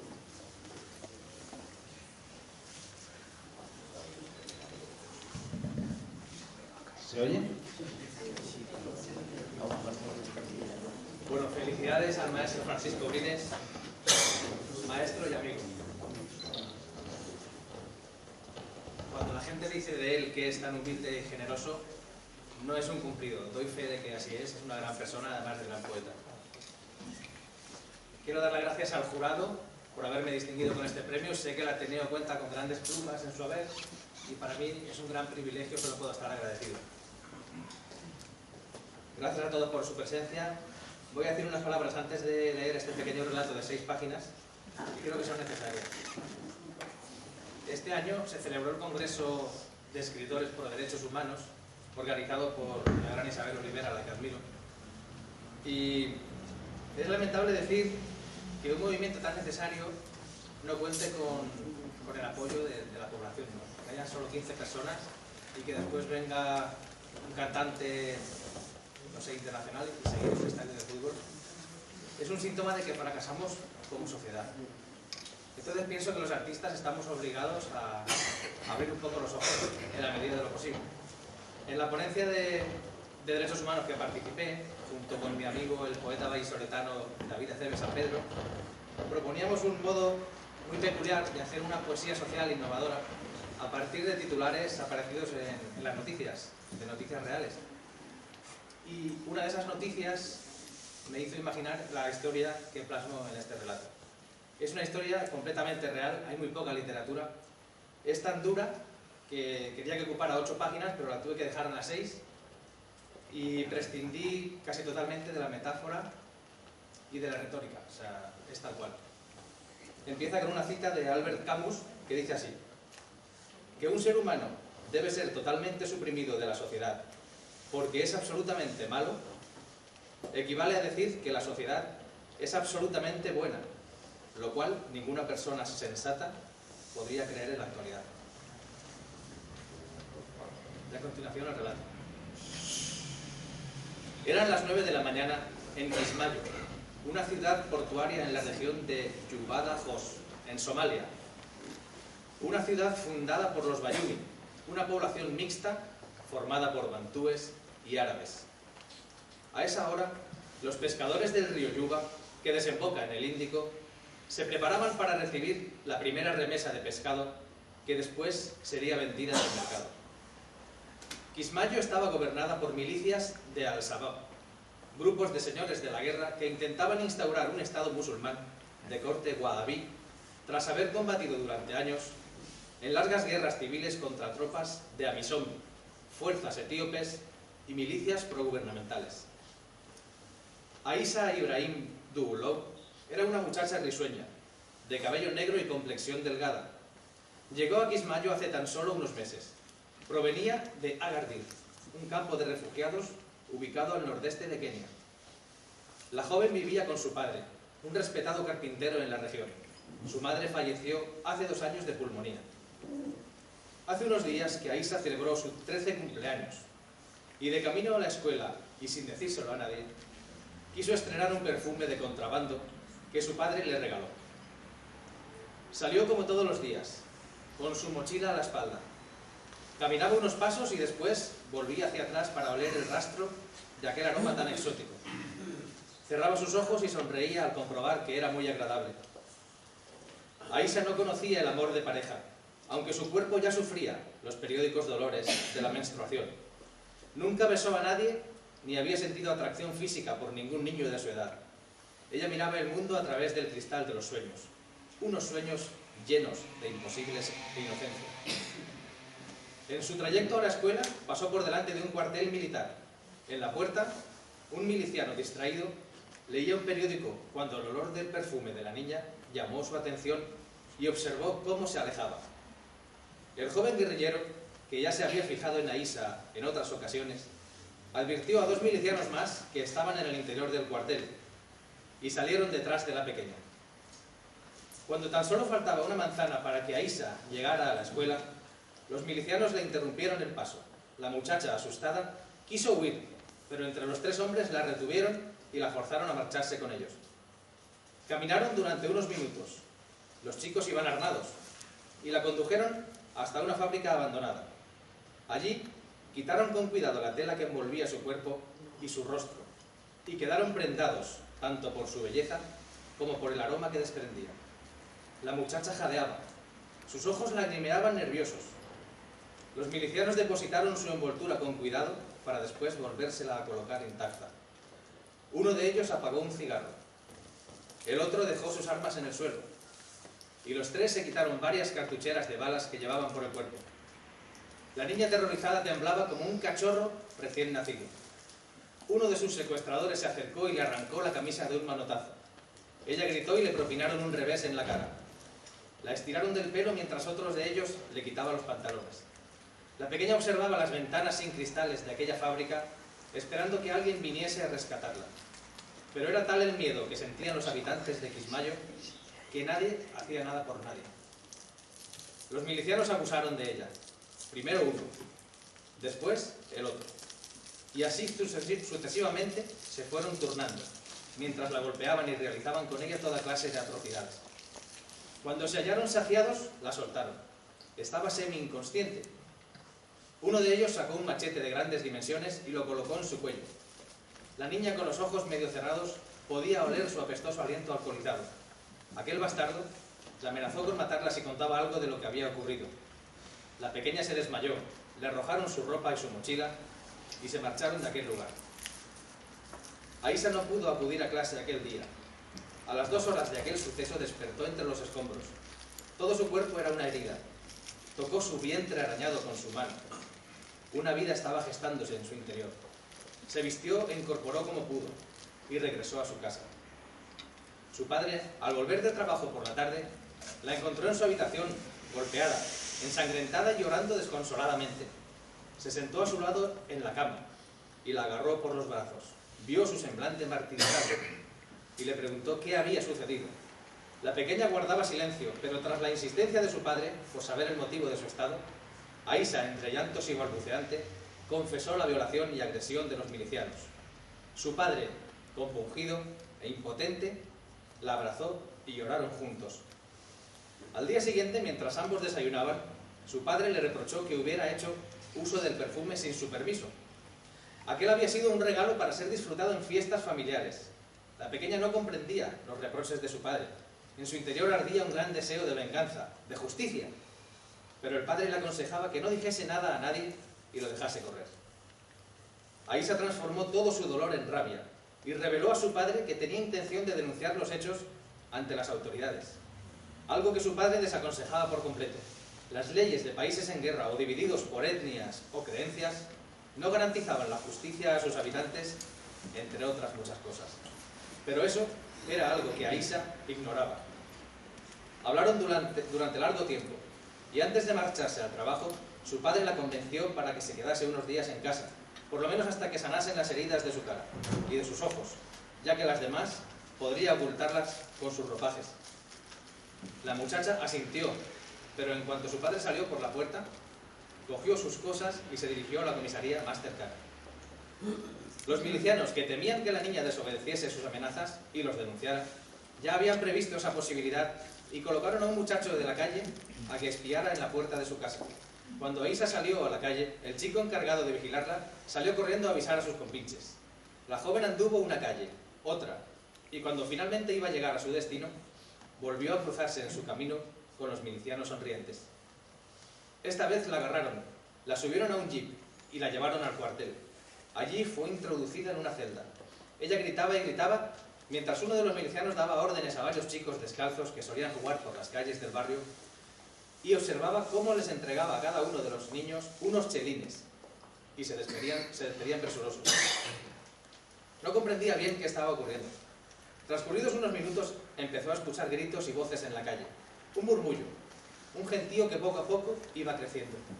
Los muchachos sobornados corrían por los suburbios propagando a voz en grito a los vecinos que a las 6 de la tarde habría una lapidación. Existía una ley muy vigente que obligaba a todo aquel que escuchaba un llamamiento como este a asistir a la cita. A los más curiosos que se acercaban a preguntar el motivo del castigo, así como la identidad del ajusticiado, se les respondía que la víctima tenía 23 años y que su delito había sido adulterio. Por supuesto que a nadie le permitían verla. Aquello comenzó a correr como la espuma. En el estadio de las lapidaciones comenzaron los preparativos. Avisaron al anciano que presidía la comunidad religiosa local. Hicieron un pedido a la cantera. Transcurrieron unas horas, antes de que unas señoras comenzasen a amordazar a la pequeña. Entró en el calabozo por casualidad el acompañante de un preso que casualmente era buen amigo del padre de la condenada. Así que tras quedar sorprendido por saber la identidad del próximo lapidado, se marchó de allí disimulando en dirección al taller de carpintería de su padre. Faltaban 50 minutos para la ejecución, cuando las señoras encargadas de amordazar a la pequeña lo hicieron y cubrieron todo su cuerpo con un sudario blanco. En el estadio comenzaron a congregarse decenas de personas. Aquel recinto era custodiado por grupos de milicianos armados. Ya se había avisado a un grupo de sanitarios. El amigo del padre llegó al taller de carpintería, pero uno de los trabajadores le comunicó que el padre de la pequeña había salido a comprar unos materiales. A través de unos altavoces colocados en postes, comenzaron a emitirse unas oraciones que repetían las gentes del estadio. Cada vez eran más y más. Un número asombroso de personas que dejaban aquello que estaban haciendo para presenciar un espectáculo terrible. Unos muchachos comenzaron a excavar la tierra mediante pico y pala por orden del líder religioso. Poco a poco fueron amontonando la tierra que extraían y abrieron un hueco en el suelo aproximadamente de 90 centímetros de hondo por 80 centímetros de ancho. Los relojes ya marcaron las 6 de la tarde. Parecía que no cabía un alfiler en ese estadio. Cerca de 1 millar de personas esperaban intranquilas la llegada de la condenada. En aquel momento llegó el jeep con el cuerpo envuelto de la joven. Se produjo una algarabía en la muchedumbre. Los espectadores propinaban insultos y maldiciones. Estos acontecimientos servían para que todo aquel reprimido desahogara todas sus frustraciones y su furia, impunemente. Extrajeron a la niña del interior del vehículo entre varias personas. La cargaron e introdujeron en el agujero en posición vertical, de manera que sus pies quedaban sepultados. Unos muchachos cargados con palas comenzaron a introducir la tierra extraída de la excavación nuevamente en el interior del agujero, de manera que la persona allí ubicada quedaba perfectamente erguida y atrapada. El líder de la comunidad religiosa comenzó a proferir rezos que los presentes contestaban. Los cánticos por megafonía cesaron. La multitud calló. Nadie osaba interrumpir el silencio. La pobre niña respiraba dificultosamente y rascaba con sus pies desnudos la tierra apelmazada entre sus dedos. En ese instante se escuchó un ruido de motor cada vez más intenso. Se trataba del camión de la cantera que venía cargado de piedras. La gente comenzó a apartarse para que el camión se acercara, y cuando hubo llegado al lado de la víctima, unos muchachos que iban con la mercancía vaciaron las piedras del camión, ayudándose con unas palas. Las rocas debían ser lo suficientemente grandes como para causar daño, y lo bastante pequeñas como para no ocasionar la muerte de forma rápida. El líder espiritual de la comunidad se puso al frente de la víctima. A su alrededor, todo el suelo estaba cubierto de piedras de varios tamaños. En ese preciso momento, el padre de la niña llegaba al estadio y se abría paso entre la multitud. El líder religioso tomó una piedra del suelo, la mostró a la gente y la lanzó contra la niña. Esa era la señal para que todos los demás procedieran a hacer lo mismo. Y así fue. El silencio se rompió con una maraña de gritos e insultos. Una piedra golpeó la espalda de Aisa y le quebró una costilla. La siguiente le impactó en la pierna. Hombres, mujeres y niños lanzaban con furia sus guijarros. El polvo se levantaba en una nube. El padre gritaba y gritaba. No conseguía llegar al lugar de los hechos. Otra piedra impactaba en la cabeza de la muchacha, provocándole una brecha. Otra en el cuello, dejándola malherida. Su cuerpo se inclinaba y poco a poco la sábana blanca que la cubría se fue tiñendo de rojo. Su cuerpo se retorcía, se inclinaba. Otra piedra en la cabeza, otra en la espalda. Y así fue sepultada por un manto de piedras hasta que ya no se veía su cuerpo. Así que todos detuvieron sus lanzamientos y se hizo de nuevo el silencio. Una voz gritó para que alguien comprobara si todavía estaba viva, por lo que el líder espiritual ordenó a unos sanitarios que retiraran las piedras que la cubrían y constataran sus signos vitales. 2 muchachos se arrojaron al suelo y con sus manos retiraron las piedras. Algunos presentes tenían el corazón en un puño. No se atrevían a llorar, pero el miedo los atenazaba. En ese momento el padre alcanzó el lugar de la lapidación e intentó arrojarse sobre su hija, pero unos milicianos lo detuvieron y lo colocaron frente al sabio religioso. El padre gritó que la niña solo tenía 13 años. Lo gritaba una y otra vez, a lo que el líder le contestaba que el pecado de adulterio es el mismo en todas las edades. El padre lloraba sin consuelo, no se entendían sus palabras, cuando uno de los sanitarios, ya acercando su oreja al cuerpo de la joven, pidió silencio a la muchedumbre. Escuchó durante unos segundos y pudo comprobar cómo la niña todavía emitía sonidos guturales, así que gritó que todavía estaba viva. El caudillo de la comunidad ordenó que siguieran lapidándola hasta la muerte, y el padre enloqueció de tal manera que entre 3 hombres no eran capaces de sujetarlo. El público volvió a armarse de piedras, pero en un grupo de personas surgió la piedad y se colocaron delante de la niña. Querían protegerla y evitar que siguieran masacrándola. Se produjo una situación violenta. Se amenazaron unos a otros. Los milicianos armados se acercaron al núcleo de la protesta. El padre quería zafarse de sus captores. La niña movía ligeramente la cabeza. Después de unos segundos de tensión, se llevaron a la fuerza al padre. Unos metros más lejos, un miliciano perdió los nervios y lanzó una ráfaga de balas con su ametralladora a los sublevados. Esto produjo que se dispersaran. Un niño resultó herido. Al momento la muchedumbre se acercó y prosiguieron con la lapidación. Una piedra fue lanzada al ojo y lo hizo explotar. Otra fracturó un brazo. Otra impactó en varias costillas. Bajo el sudario, las plegarias, la sangre y las lágrimas se mezclaron con un último estertor de muerte. Dios no tuvo a bien salvarla, y ya fallecida, siguió siendo apedreada. Se escucharon llantos entre la gente. Todos se detuvieron y comenzaron a retirarse. Se acercaron los muchachos de las palas e hicieron un ademán para que volviese a acercarse el camión. Entonces comenzaron a cargar de nuevo las piedras para dejar limpia la zona. Una mujer lloraba desconsoladamente, por encima de todas las demás. Era la madre del niño herido en la ráfaga de balas, que había muerto, y sostenía su cadáver entre los brazos. Soltaron al padre y al borde del desvanecimiento se arrojó sobre las piedras que sepultaban a su hija. Con zarpazos histéricos trataba de apartar las piedras, pero al mismo tiempo se lesionaba y sangraba. Lloraba y gritaba de una forma tan descarnada que algunas personas se ofrecieron a ayudarle. Cuando casi los huesos asomaban por las yemas de sus dedos, descubrió el sudario ensangrentado de su hija. La agarró e intentó levantar su cuerpo, pero no pudo, porque tenía sus piernas sepultadas en la tierra. Así que se puso a excavar con sus manos. Los demás lo ayudaban, hasta que por fin pudo cogerla en brazos. Entre lágrimas proclamaba oraciones. Dejó su cuerpo en el suelo y se dispuso a descubrir su cuerpo. Algunos se opusieron a ello. La visión destrozada del cuerpo de su hija podría trastornarlo para toda la vida, pero él forcejeó con quien trató de impedírselo y finalmente la descubrió. Aquella imagen lo impresionó de tal manera que su pelo encaneció de repente y quedó sin habla. A su alrededor, los demás cubrían sus ojos. La cara de la niña era la viva imagen del espanto. No había palabras para describir tanto dolor. Aquel hombre cayó de rodillas y perdió el conocimiento. Todo volvió a la normalidad en Quismayo. El estadio quedó vacío y cada cual volvió a su rutina.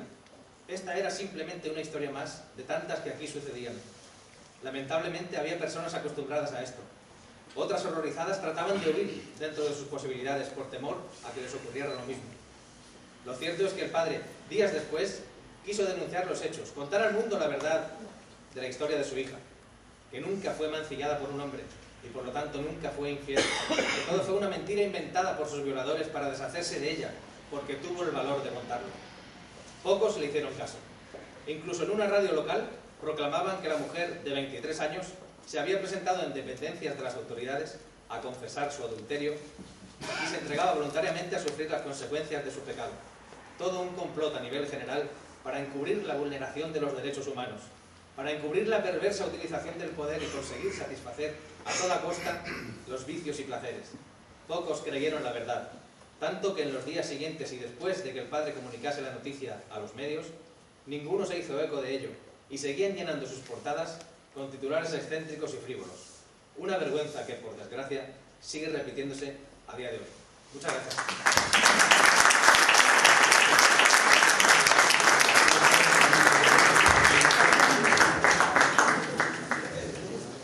Gracias, don José Antonio, por su lectura.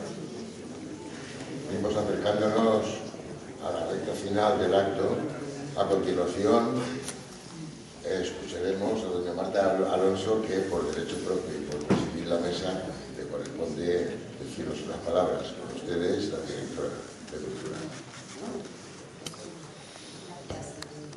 Señora Presidenta del Ateneo Blasco Ibáñez, don Francisco Brines, secretario del Ateneo, miembros del jurado, subdirector general del libro, galardonados, socios y simpatizantes del Ateneo, señoras y señores, buenas tardes.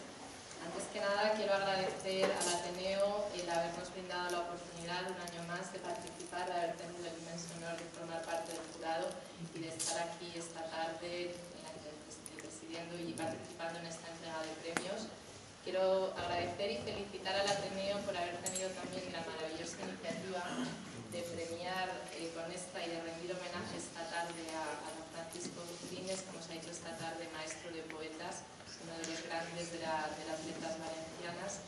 En este año, que él dice que no, pero así es, que la Generalitat Valenciana pudo tener también el inmenso honor de declararlo el 23 de abril de 2013, año a Francisco Brines, para rendir homenaje a su obra y a su trayectoria, y es el año que realiza el 23 de abril de este año, y por tanto podemos decir que este homenaje es uno más de los que estamos llevando a cabo desde la sociedad valenciana para agradecerle, para devolverle la inmensa contribución que ha hecho a nuestras letras. De las bonitas palabras, creo que ha dicho esta tarde, de las hermosas palabras, me quedo con una que nunca olvidaré, esa hermosa definición que ha hecho de la poesía como vehículo y como medio para educar en la tolerancia. Creo que hoy más que nunca necesitamos poemas, palabras y poetas por la tolerancia, no solamente desde la brillantez de las letras, creo que desde los que tenemos el honor de ser responsables públicos, de aquellos también que tienen la voz desde la sociedad civil, como son los miembros del Ateneo, los galardonados esta tarde. Todos tenemos la inmensa responsabilidad, hoy más que nunca, de educar y de trasladar con nuestras palabras tolerancia. Tolerancia y amor por la cultura, en este caso la cultura que nos une, la cultura valenciana, y es la inmensa responsabilidad que tenemos el trasladar eso que forma parte de nuestro legado, y es de lo que tenemos que trabajar para que así sea, que prevalezca el amor por la tolerancia y el amor a la cultura valenciana y a la cultura española, que es lo que nos une a todos esta tarde. Muchas son las razones que nos hacen sentirnos esperanzados, como he dicho, ante el panorama cultural que vive nuestra comunidad en estos últimos años. Estar hoy aquí, en este acto tan cargado de significados y valores valencianos, es una de ellas. Precisamente con motivo de esta nueva edición, la quinta ya de estos premios que el Ateneo Blasco Ibáñez concede anualmente para reconocer a quienes enriquecen el panorama de nuestras letras. Estamos rindiendo homenaje hoy a uno de los grandes de las letras valencianas desde un Ateneo que también lleva el nombre de uno de los grandes, el maestro Blasco Ibáñez. Quisiera remarcar esta tarde la satisfacción con la que desde la Generalitat comprobamos cómo no nos encontramos solos en nuestra firme apuesta por promover la creación artística en todos y cada uno de sus apartados. Esta entidad que hoy nos acoge, a cuyos representantes quiero expresar en mi nombre y también en el de la honorable señora consellera de Cultura nuestro reconocimiento. Una vez más, porque demuestran con esta actividad, con su actividad literaria y con estos premios, que con su compromiso por respaldar y dar viabilidad a las ilusiones de tantos y tantos escritores, aparece tan firme como dispuesta a seguir ensanchando día tras día los horizontes literarios de la comunidad valenciana. La convocatoria de un premio siempre es motivo de expectación y, a su vez, el comunicado del fallo lo es de alegría y satisfacción para los galardonados. Con todo, la emoción de sentirse seleccionado y el saber que se ha realizado una obra desde el tesón, el talento y la confianza en las posibilidades personales de cada escritor o escritora es, sin duda alguna, un premio mayor que se extiende a todos de forma unánime y ciertamente motivadora. Quisiera expresar mi más cálida enhorabuena a todos los galardonados esta tarde junto a mi deseo de que la confluencia de intereses entre la Generalitat y entidades como esta que nos acoge y en general los creadores valencianos siga haciendo posible que podamos seguir trabajando con ilusión y esfuerzos renovados.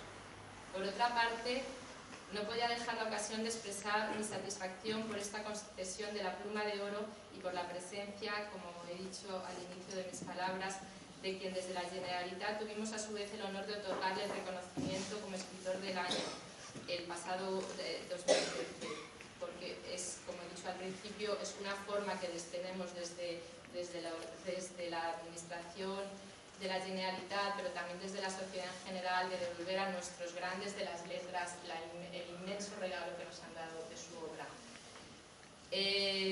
Don Francisco Brines, emblema de nuestras letras contemporáneas, en cuya obra siempre encontramos nuevos matices y, por descontado, excelentes cotas de calidad estética junto a una mirada en torno al ser humano cuajada de esperanza. La misma esperanza que tuvo siempre la figura que preside e inspira las actividades de esta casa.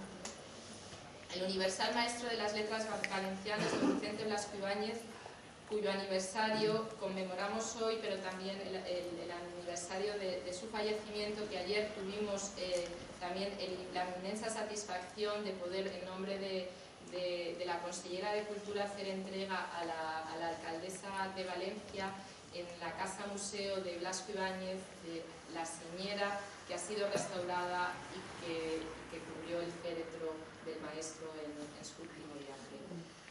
Esa esperanza que siempre inspiró al genial novelista y que se basaba en la firme convicción de que las letras, el arte y en general la cultura eran las herramientas ciertamente únicas e imprescindibles para asegurar el futuro, para asegurar la tolerancia nuestra. Resulta muy grato comprobar cómo la convicción en esos valores mueve un año más a esta casa y supone ciertamente un gran honor poder ser partícipe de ellos en compañía de tantos talentos. Muchas gracias a todos.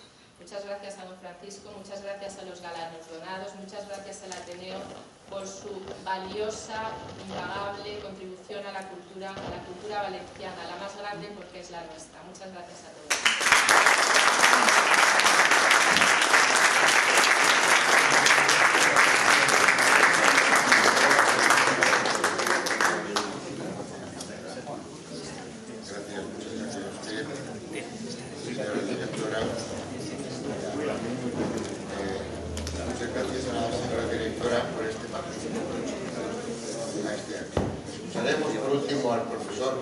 Al maestro Vermell en una, quisiéramos escucharlo más, pero solamente tenemos tiempo para una sola pieza. Por favor, maestro.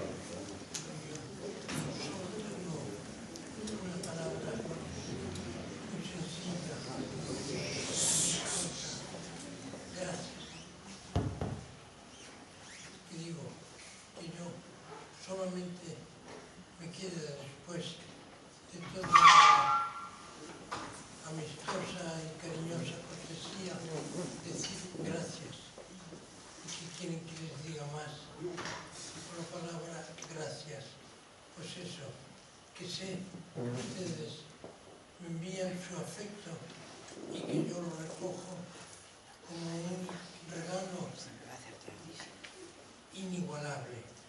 Y solamente cuando decimos gracias es devolver lo que recibimos. Amor, que es lo mejor que hay en la vida, y agradecimiento porque percibimos lo difícil que es lo más sencillo, que es el sentimiento amoroso. Esto lo he recibido de ustedes y quisiera que ustedes tuviesen claramente receptores también del mío. O sea que igualar, si yo pudiera decir eso, el afecto de ustedes con el mío. Muchas gracias.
Gracias, profesor Borrell.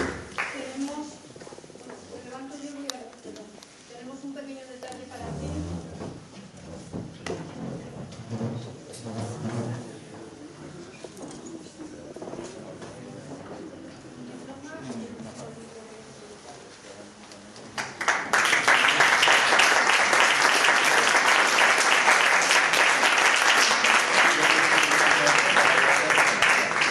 Por último serán las palabras de doña Isabel Oliver las que definitivamente cierren el acto. Con ustedes, Isabel.